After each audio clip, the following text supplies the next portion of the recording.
नमस्कार दोस्तों, स्वागत है आपका SSC learning point by Singh sir. आज हम करेंगे 17 सितंबर की शिफ्ट 3 का पेपर। और सोल्यूशन पीडीएफ के लिए टेलीग्राम जरूर से ज्वाइन कर लेना, उसमें सोल्यूशन पीडीएफ आपको प्रोवाइड कर दी जाएगी। चलिए फिर स्टार्ट करते हैं बिना देरी किए हुए। पहला सवाल है, बहुत आसान सवाल है। अगर देखो tan a का जब मान लिखते हैं तो परपेंडिकुलर अपॉन में बेस लिखते हैं, और कॉस का जब मान लिखते हैं तो बेस अपॉन में क्या आ जाता है, हाइपोटेनस। यानी कि जो नीचे यहां लिखा है वही नीचे ऊपर यहां पर लिखा होना चाहिए। यानी कि सबसे ऊपर क्या आ जाएगा, खत्म। इसके अलावा सिंबल से जो है, जो नेक्स्ट चीज आएगी वो √34 दिखा रहा, 9 दिखा रहा। 9 के साथ ट्रिपलेट बनता नहीं भाई। यहाँ पर 55 25 3 त्रिका 9, 25 और 9 34 होता ना, तो नीचे √34 आ जाएगा। अब बताओ कितना करना पड़ा। इन्हीं सवालों में टाइम बचता है, ना कि टफ में बचा लोगे। टफ में सवाल नहीं, टाइम नहीं बचेगा। एक बैंक में जमा राशि 6% ब्याज दिया जाता है। बैंक फिर से शेयर बाजार में पैसा निवेश करता है और प्रत्येक 3 लाख पर 30,000 अर्जित करता है। यदि बैंक में कुल जमा राशि इतनी है तो बैंक अंत में कितना लाभ अर्जित कर रहा है। सबसे पहले तो यहाँ देखो, यहाँ पर जब वो बैंक पैसा ले रहा है, जितना वो शेयर मार्केट से प्रॉफिट कितना ले रहा है, 10%। यानी कि 6% पे किसी से जमा करवाई है और 10% पे शेयर मार्केट पे लगा दी। यानी कि उसने प्रॉफिट कितने परसेंट का ले लिया, 4% का ले लिया। यानी कि जब ये कंडीशन 100 रुपए की चीज पे थी तो उसने 100 रुपए ब्याज के लिए जमा किए और शेयर मार्केट में लगा दिए, तब उसे 4% का प्रॉफिट हुआ, यानी कि 4 का। लेकिन यहां पर कंडीशन क्या हो गई, यहां पर लगा दिए 60 लाख रुपए और हमें मान निकालना है 4 का। तो 2 जीरो चले गए, 4 छंग 24 हो गया, तो 1 2 3 4 आंसर आ गया। ठीक है, आशा है समझ गए होंगे। इस सवाल में देखो, कह रहा है x is integer such that, दिया गया था। बहुत आसान सवाल है। देखो यहाँ पर 8 दिया गया, इसी को मान के देख लिया करो जब भी इस टाइप के सवाल आपको मिलते हैं। जैसे हमने 8 रखा तो 8 प्लस का 1/8 क्या हो गया, 64। एक 65/8 आ रहा है बस। तो 8 माइनस का 1/8, जो 64 से 1 गया कितना हो गया, 63/8 हो गया। अगर ऐसे नहीं पता था तो आपको ये भी पता है, x प्लस 1/x बराबर में a हो गया। x माइनस 1/x जब निकालते हैं तो अंडर रूट में a स्क्वायर माइनस का 4 हो जाता है। ठीक है, तो ये भी रिजल्ट पता है, बाकी आप वैल्यू पुटिंग कर सकते थे। अगला करा था, इन अ ट्रायंगल यानी कि त्रिभुज में length of side 6 12 x unit, how many possible integer value of are there for x। बहुत सिंपल है, कह रहा था ये हमें साइडें दी गई, हमें x के पॉसिबल कितने मान हो सकते हैं वो बताना है। आपको एक चीज बताया, अगर 3 साइडें हों a b c तो इनका सम तीसरी साइड से बड़ा और डिफरेंस तीसरी साइड से छोटा होगा। तो यहाँ पर करेंगे तो जो सबसे बड़ी साइड होगी 12 6 18, यानी कि 18, और जो x निकालना है और इसका मान डिफरेंस है 12 से 6 गया, 6 से बड़ा होगा। तो कहने का मतलब ये हो गया कि यहां से अगर देखेंगे तो 7 से स्टार्ट होगी और 17 पर खत्म होगी। तो कितने नंबर आते हैं इनके बीच में, यानी कि डिफरेंस करेंगे, 17 से 7 गया तो कितना हो गया, 10 हो गया। यानी कि एक एक्स्ट्रा आ जाएगा, यानी कि टोटल 11 नंबर। अगर इस तरीके से नहीं सोच पा रहे कि कितने नंबर होंगे तो सिंपल सी एक बात देखो, 17 से 7 गया तो 10 हो गया, डिफरेंस 1 का प्लस में 1, ये नंबर निकालने की ट्रिक होती है। Trick in the sense formula होता है, तो आप इस तरीके से कर सकते हो। अगला सवाल करते हैं। अरविंद और चेतन ने 210 मीटर लंबे वृत्तीय पथ पर एक ही स्थान से एक ही दिशा में एक साथ दौड़ना शुरू किया। यदि अरविंद को एक चक्कर पूरा करने में 180 सेकंड लगते हैं तो चेतन को एक चक्कर पूरा करने में 420 सेकंड लगते हैं, तो कितने समय के बाद वे पथ पर शुरुआती स्थान पर पहली बार मिलेंगे। बिल्कुल आसान है, एलसीएम ले लो। क्योंकि आप जब स्पीड से निकालने जाओगे ना तो आपको वो टाइम निकालना पड़ेगा जिसमें वो वहां पर, मतलब जहां से स्टार्ट किया वहां पर वो पहुंच रहे हो, तो वो लेंदी प्रोसेस हो जाएगा। इस सवाल ऐसे सवालों को नॉर्मल किया करो एलसीएम लेके। तो इनका एलसीएम देखेंगे तो यहाँ से 10 तो आ गया दोनों से, इधर 6×3 = 18, 6×7 = 42 होता है, तो 6 और कॉमन हो गया, 7×3 = 21 हो गया, 21×6 = 126 हो गया। और ये आ गया बटे में, मिनट में बनाना है तो 6×2 = 12 और 6×6।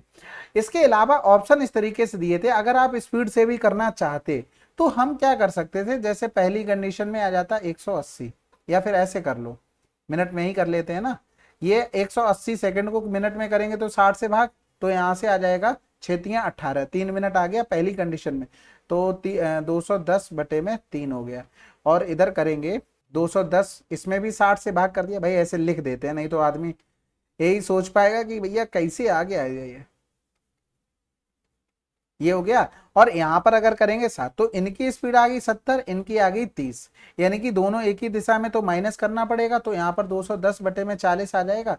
अब ये तो मिलन का तो आ गया टाइम, लेकिन वो शुरुआती बिंदु पर, तो इसका मतलब ये है अब ये जब भी मिलेंगे तो इसी के मल्टीपल टाइम में मिलेंगे। समझ में आई बात, इसी के मल्टीपल टाइम पे मिलेंगे, चाहे वो 1 गुना हो जाए, चाहे 2 गुना, चाहे 3 गुना, तो 4 गुना, तो इसलिए हम आंसर लगा सकते हैं 21 मिनट। ठीक है, तो बाकी तो सारी चीजें थी ऐसी, आप इस तरीके को अपनाएं। ठीक है, ये ज्यादा बेटर ऑप्शन है। अगला सवाल कह रहा था find the length of longest diagonal, यानी कि हमें विकर्ण की लंबाई चाहिए of a cuboidal box of dimension 1.2 this correct to two decimal. तो आपको पता है अगर हमारा घनाव दिया उसके डायगोनल का फार्मूला एल स्क्वायर प्लस का बी स्क्वायर प्लस में एच स्क्वायर हो गया, यानी कि 144, 169 और 225 हो गया, और बटे में कर देंगे 100, क्योंकि सब में पॉइंट एक एक के बाद है, स्क्वायर करोगे तो दो दो के बाद पॉइंट आएगा, तो इस तरीके से हम लिख लेंगे, इसका ले लेंगे रूट। तो 9 4 13, 13 और 5 18 हो गया, इधर करेंगे 14 1 15, 15 दूनी 30, 1 31 हो गया, और 31 30 20 50 51 और 2 53 हो गया, और बटे में 100 हो गया, यानी कि रूट में लिखेंगे तो 5.38 समथिंग हो गया। अब ऑप्शन का सहारा ले लो और इधर रूट भी ले लेते हैं। देखो अगर हम पहले ही नंबर को लेके चले तो 529 होता है 23 का स्क्वायर, 22 का 484, इधर भी 484 आ जाएगा, इधर करेंगे 23 23 हम 529 हो गया। अब इन दोनों में तो कंफ्यूजन हो सकता है क्योंकि हमें 5.38 पे पहुंचना है, तो ये वाले नंबर नहीं पहुंच पाए हैं वहां तक, तो ये इनकी तो क्या ही है। समझ रहे ना बात को जो मैं कहना चाह रहा हूँ। तो इसका मतलब ये हो गया हमारे पास दो ऑप्शन आ गए, या तो फर्स्ट वाला होगा या तो लास्ट वाला होगा। इसका स्क्वायर निकालना बहुत आसान है। कैसे स्क्वायर आसान, जिसके नंबर में लास्ट में 5 हो उसका 25 लिखो और इसको एक एक्स्ट्रा से गुणा कर दो। 24 यहाँ 72 हो गया, यहाँ से लगा 7, और 24 दूनी 48 और 7 कितना हो गया 55 हो गया। पॉइंट कितने के बाद आ जाएगा, हम स्क्वायर कर रहे थे 4 के बाद, तो 2 2 4 5.52 आ गया। भैया ज्यादा थोड़ी ना ले सकते, आंसर लगा दो। समझ गए, इस तरीके से आपको अप्रोच कर लेनी थी, एग्जैक्ट हम लोग वहां पर पहुंच गए हैं। कह रहा था a circular arcs make an angle of 15 degree at a center if the radius of the circle arc is 14 centimeter, what is the perimeter of the sector so formed। देखो भाई ये एक सेक्टर बना हमारे पास, ये एक सेक्टर कैसा बन रहा है भाई, ये इसकी लंबाई l हो गई, ये r हो गई, ये r हो गई, तो हमें l प्लस का 2r का मान निकालना है। अब एक चीज बताओ, जब रेडियस 14 होती है तो 2 पाई r का मान क्या आता है, 44 दूनी 88 हो जाएगा, 88। ठीक है, ये 88 आया कितने पर, 360 डिग्री पर आया। हमें चाहिए कितने डिग्री पर, हमें 15 डिग्री पर चाहिए, तो 15 दूनी 30, 15 चौकू 60 हो गया। इधर करेंगे तो 4 छंग 24 या 8 तियां 24, 8 एकम 8, 8 एकम 8।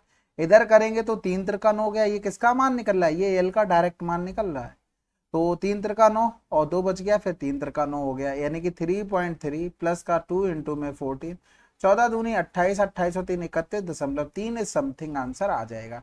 अब इतना चेंज कैसे हुआ, क्योंकि उन्होंने पाई का मान इतना ले रखा था, हमने 22/7 पे सॉल्व किया है।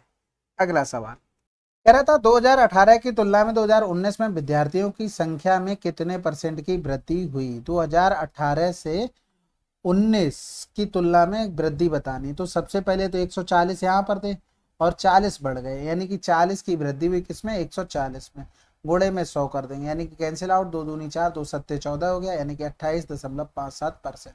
ये याद भी होना चाहिए।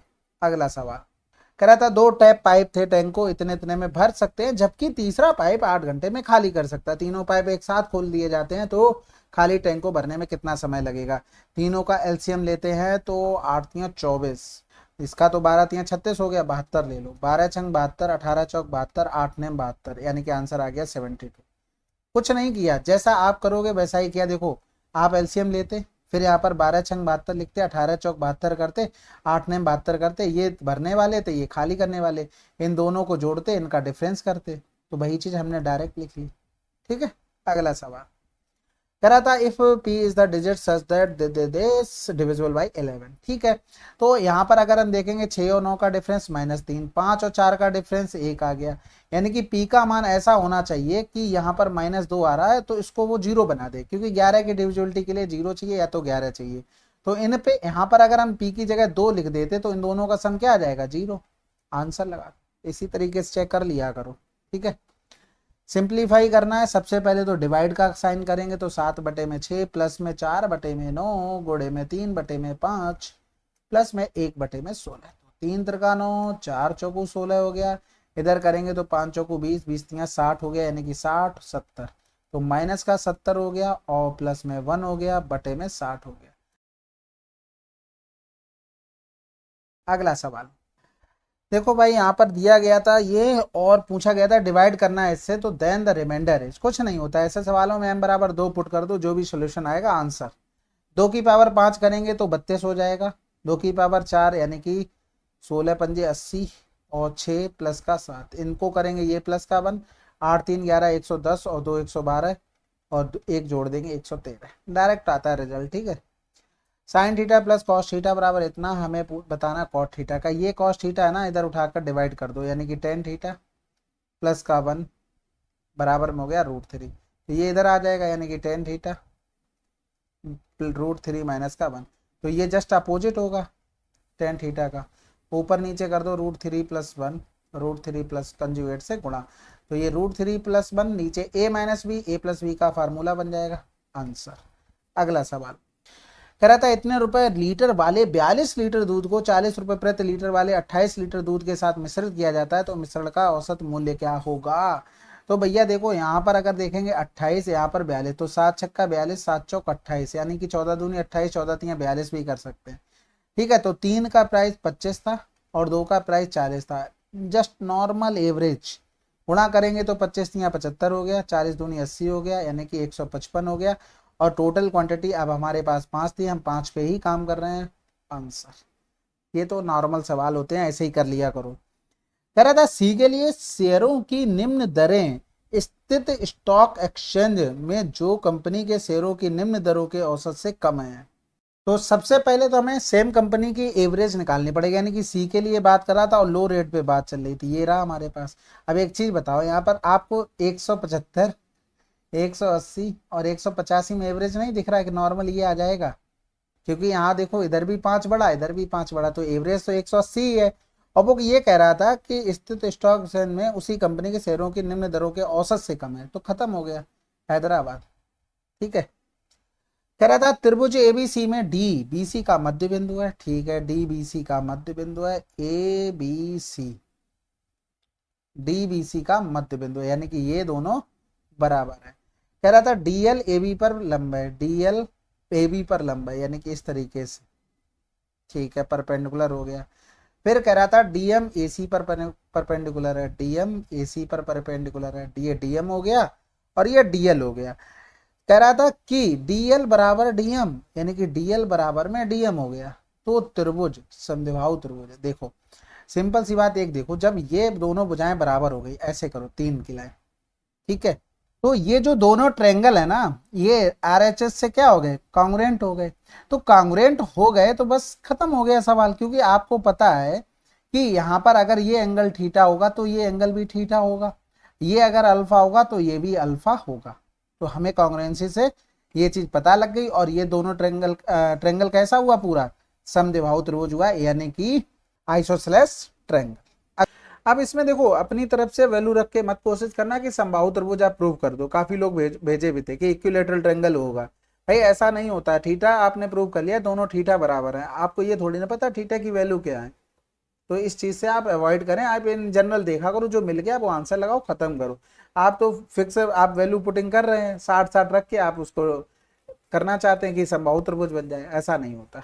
अगला कह रहा था एक डिब्बे में 22 पीले कंचे और 20 नीले कंचे हैं, 18% पीले कंचों और 24% नीले कंचों में मिलाया गया है और योग 30 था। पीले कंचों की संख्या का 3 गुना नीले कंचों की संख्या के 2 गुने से 200 अधिक है। 22 स्क्वायर और 20 स्क्वायर का अनुपात हमें बताना है। देखो ऑप्शन से अगर देखते हैं ना, ऑप्शन से करने जाते तो एक ही ऑप्शन आप प्रेफर पहले करते, क्योंकि इसी का रूट आप निकाल पा रहे हैं और किसी का आपको रूट पता नहीं है, तो ये चीज आपको ऑब्जर्वेशन करनी थी जब ऑप्शन से करते। बाकी सिंपल सा देखो, बाई पीले को डिनोट कर रहा है, ये ब्लू को कर रहा है, यानी कि इसका 18% किसका, येलो का, यानी कि इसका 18% प्लस में 24% वी का हो गया, 24% वी का बराबर में दे दिया था हमको 30, यानी कि 6 पंजे 30, 6 चौक 24 और 6 तियां 18 और बटे में 100 आ जाएगा। 100 को हम उस साइड लेके चले जाते हैं, यानी कि ये कितना हो गया, 500 हो गया। दूसरी कंडीशन में हमसे ये बोल रहा था कि पीले कंचों के 3 गुना यानी कि 3 और 2 गुने किसके, नीले के, यानी कि ये हो गया 2v, दोनों का डिफरेंस 200 दे दिया था। खत्म हो गया सवाल। तो ये माइनस, ये प्लस और ये माइनस, यानी कि बाई वाले कैंसिल आउट, 4 2 6, बी बराबर में 5 से 2 गया 3, यानी कि बी बराबर कितना आ गया, 50 आ गया। तो बी का मान किसी एक में भी रख दो तो बाई बराबर निकाल लेंगे। हमने इसमें रखा, किस में रख लें भाई, 5 चौकू 20, 200, 500 से 200 गया, 300 बचा, 300 का, यानी कि बाई बराबर 100 आ गया। अब इनका रेशियो बना लो, वाई रेशियो में हो गया हमारे पास वी। ठीक है, तो मैं क्या सोच रहा हूँ 50 दूनी 100, अगर हमें स्क्वायर चाहिए तो स्क्वायर करने के लिए हमें होल स्क्वायर इनका भी करना पड़ेगा, तो आंसर आ जाएगा 4:1। अगला सवाल था, दो चर का एक फलन, इंग्लिश में देखते हैं, a function of two variables varies directly with x and inversely with y, determine function when this और दिस, फॉर x बराबर 0, y बराबर 1, f इक्वल टू 15, x बराबर इतना। यहाँ पर कह रहा था ए फंक्शन है, कोई एक फंक्शन है टू वेरिएबल्स, कितने वेरिएबल्स, टू वेरिएबल के साथ। तो एक कंडीशन तो बनी हमारे पास f बराबर में, x क्या था हमारा, अनुक्रमानुपाती था, तो एक जो यहां से लिखेंगे तो एक वेरिएबल यहां पर आ जाएगा, कुछ भी मान लेते ax। अगर दूसरी कंडीशन में लिखेंगे तो इनवर्सली बना रहा है, यानी कि यहां से लिखेंगे तो ये हो गया हमारे पास b अपॉन में बाई हो गया। अब यहां पर प्रॉब्लम ये हो गई, क्या हो गई कि जनरली क्या हम लोग गुणा कर देते हैं, जनरली इनको बराबर करने के लिए गुणा कर देते, लेकिन सवाल उसने पता नहीं किस तरीके से बनाया, क्या किया है कि वो इस तरीके से सॉल्व करने पर आंसर आ रहा है। ठीक है, तो यहां पर अगर हम रखते हैं कौन सी पहली कंडीशन का मान, x बराबर में 0, y बराबर में 1, तो f बराबर में 15, अगर हमने पुट किया तो 15 आ गया, ये वाला टर्म तो 0 हो जाएगा, प्लस का b अपॉन में कितना हो गया, y का मान 1, यानी कि b बराबर कितना आ गया, 15 आ गया, कितना आ गया, 15।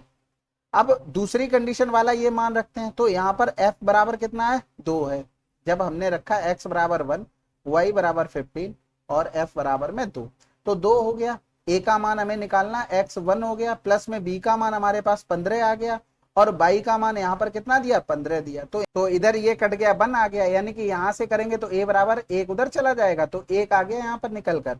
अब हमसे जो पूछा गया है उसको हम यहाँ पर कर लेते हैं।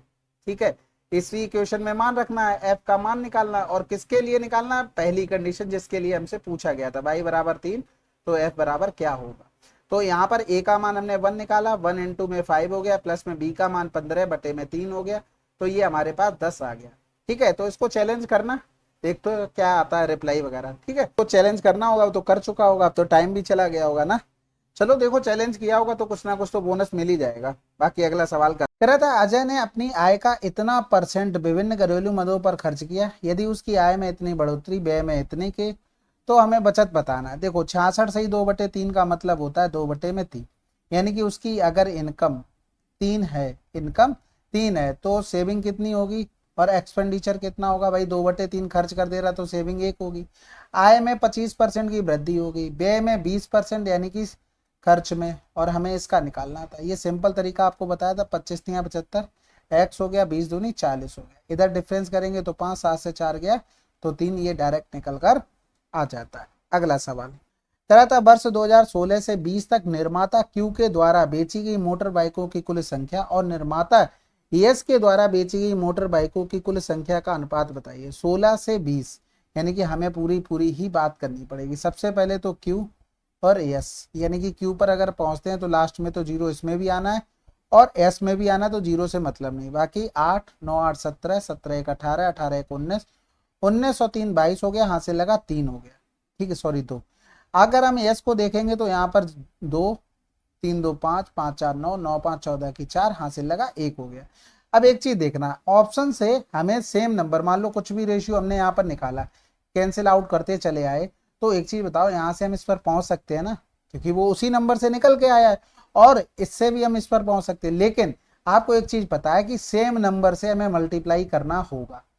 तो भाई अगर हमें यहाँ पर ऑप्शन से 2 पर पहुंचना है, तो यहाँ पर 6 दूनी 12 किया तो 2 पर पहुंच गए, यहाँ पर 2 सत्ते 14 किया 2 पर पहुंच गए, यहां से मिला ना। अब एक चीज बताओ, अगर हम 8 से 12 पे पहुंचना चाहते हैं तो 8 की टेबल में कहाँ 12 आता है, देखो 8 ने 72 मिलता है, और यहाँ पर करोगे 9 का तो 9 सत्ते 63, 4 पर नहीं पहुंच पाओगे। इसी तरीके से इधर करोगे तो 1 के गुणा पे पहुंच रहे हो, 6 के गुणा पे पहुंच रहे हो, लेकिन इधर 6 पंजे 30, इधर नहीं पहुंच रहे हो। इधर करेंगे तो 3 चौकू 12 हो रहा है, इधर 3 त्रिका 9 हो गया, इधर भी नहीं पहुंच रहे। ठीक है, आगे भी आप जो भी करना चाहते हो इस रेशियो से आप इस पर नहीं पहुंच सकते। हम बिना जोड़े इतना ही जोड़ते और आंसर हमारा आ जाता। ठीक है, बाकी हम अगर 2 ऑप्शन मिल जाते, इसीलिए ये कैरी यहाँ पर बना के रखे हैं कि भूल ना जाए कहीं। आगे हम करते हैं तो 4 हो गया, 4 2 6, 3 9, 3 12 और 3 15 हो गया। ठीक है, और फिर इधर करेंगे तो 5 4 9, 4 13, 4 17, 17 4 21 हो गया। तो इधर करेंगे 2 सत्ते 14, 2 छक्के 12, 2 एकम 2 जीरो, 2 सत्ते 14 आंसर। तो वो चीज़ हमने समझा दी आपको, ये यूज कर सकते हैं। अब ये सवाल देखो सिंपल है बिल्कुल, ये 5 है, ये 4 है, तो ये 3 है। मान रखने थे, 5 गुणे में साइन स्क्वायर का मान हो जाएगा 16 बटे में 25, प्लस में 8 इंटू में कॉट का मान 3 त्रिका 9, 4 चौकू 16 बटे में 27 टेन का मान 16 बटे में 3 त्रिका 9, माइनस में 125 कॉस स्क्वायर का मान 3 त्रिका 9 पचम 25 हो गया। तो 25 पंजे हो गया, 9 तिया 27, 16 तिया 48, माइनस का 9 पन्ना 45, नीचे तो 3 आ गया। इधर हम करेंगे तो 55 25 हो जाएगा, 8 दूनी 16 हो गया, यानी कि 2 एलसीएम हो जाएगा, 16 दूनी 32, 9 पन्ना 45, 10 आ जाएगा, 10 3 के साथ मल्टीप्लाई में, यानी कि यहाँ पर 5 2 7, 4 3 7 आंसर। अगला सवाल कह रहा था दी गई अवधि के दौरान कारखानों का प्रतिवर्ष परिवहन पर औसत व्यय कह रहा था कितना है, जिसका कारखाने ने भुगतान किया है। पहले तो यहाँ पर देखो किसकी बात कर रहा था, परिवहन पर, ट्रांसपोर्ट पर। इसका एवरेज तो 8 5 13, 13 7 20 और 20 और 3 23 हो गया, और हासिल लगा 2, तो 3 2 5 4 9 5 14 6 20 हो गया। 4 से भाग करना है, 4 पंजे 20 हो गया, भाग जाएगा नहीं, 4 सत्ते 28, 4 पंजे 20। अगला सवाल, एक टीवी सेट का अंकित मूल्य इतना है, डीलर इतने इतने की 2 क्रमिक छूटे देता है, तो टीवी कितने में उपलब्ध है। बहुत आसान है, देखो आपको सिर्फ इतना लिखना है बस, क्योंकि यहाँ पर छूट दोगे 80% बनेगा, 95% बचेगा, उतना क्यों लिखना है, क्योंकि ऑप्शन नहीं चाहता तो हमें भी लिखने की कोई जरूरत नहीं है। इसको लिखेंगे तो 19 गुणा में 5 हो रहा, 5 को हटा दो तो ज्यादा फायदा रहेगा। इसमें करेंगे तो यहाँ से भी नहीं हट रहा, इसमें करेंगे तो 8 पन्ना 40, यहाँ से हटा, फिर 4 का गुणा, 4 पंजे 20, 18 चौक 72 हो गया, 72 और 2 74 हो गया, गुणे में 19 हो गया, 19 चौक 76, 19 सत्ते 114, देख रहे हो, 19 सत्ते 133, 133 और 140, बस खत्म हो गया सवाल। तो इतना ही कम से कम लिखना है। अगर आप इतना लिखने चले गए तो फिर टाइम जीरो लिखने में तो जा ही रहा है, फिर आप कैलकुलेशन करोगे तो जितना आप कम से कम लिख सकते हैं, यहाँ पर 2 जीरो और आएंगे, उतना बेटर रहेगा। ठीक है, यदि किसी त्रिभुज का परिमाप 52 इकाई है तो इसकी उसकी सभी भुजाओं की लंबाइयां क्या होगी। सभी भुजाइयों की लंबाई मतलब 26 से छोटी होंगी, या 24 से, या 18 से, या 20 से। देखो आपको पता है कि ए बी सी 3 अगर भुजाएं हैं तो ए प्लस बी का सम तीसरी भुजा से बड़ा होगा, यानी कि सी का अगर हम मान निकाल लेते हैं तो हमें ये पता लग जाएगा कि सारी भुजाओं का मान किससे छोटा है। बस खत्म हो गया सवाल। ये अगर 52 हो गया तो अगर हम यहाँ से a प्लस बी बराबर निकालेंगे तो 52 माइनस का c हो गया, यहाँ पर पुट करते हैं तो 52 माइनस का c is greater than c हो गया, यानी कि 52 इज ग्रेटर देन 2c। तो 52 यानी कि 26 करो ना आप, यानी कि c सबसे बड़ी भुजा है, वही 26 से छोटी है तो सभी 26 से छोटी होंगी, आंसर लगा दो। अगला सवाल, 8% प्रतिवर्ष की साधारण ब्याज की दर पर कितने वर्षों में इतने की राशि इतनी हो जाएगी। सबसे पहले तो यही देख लो ब्याज कितना मिला, 8 2 9 से 2 गया 7 हो गया, और 8 से 7 गया 1, कितना का ब्याज मिला 8%, 1.5 से 7200 हमारा प्रिंसिपल था। इतना लिखना नहीं होता जितना मैं लिख रहा हूँ, कैलकुलेशन जितनी जल्दी करोगे उतना ज़्यादा फायदा रहेगा। 8 दूनी 16 हो गया, 8 एकम 8, 8 छंग 48 हो गया, और यहाँ पर करेंगे तो 3 दूनी 6, 3 सत्ते 21, यानी कि टी बराबर में 3 आ गया। अगला सवाल, अब अगला सवाल क्या है, ये 17 की शिफ्ट 3 थी। ठीक है, टोटल 25 क्वेश्चन हम लोगों ने समाप्त किए हैं। और आपको देखो किसी क्वेश्चन में कोई समस्या आती थी ना तो 9919293977 पर आप भेज दिया करो, तो आपको उसको सोल्यूशन मिल जाएगा, या फिर जो भी डाउट रहा हो उसमें स्टार मार्क बनाकर या सर्किल करके भेज दिया करो। चलो फिर मिलते हैं अगले वीडियो में, तब तक के लिए जय हिंद जय भारत।